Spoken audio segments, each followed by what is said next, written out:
Nababaliw pagkatapos kumain. Anong ginagawa mo? Para kang nababaliw. Pagbusog.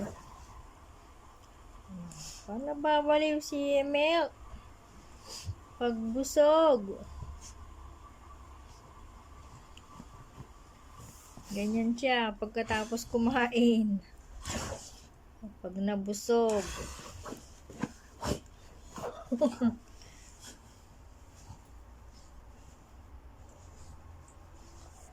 Amir! Amir! Amir! Amir! Amir! Ito pinupunasan naman yung bunga pagkatapos kumain. Pagod na. Amir! Bye-bye!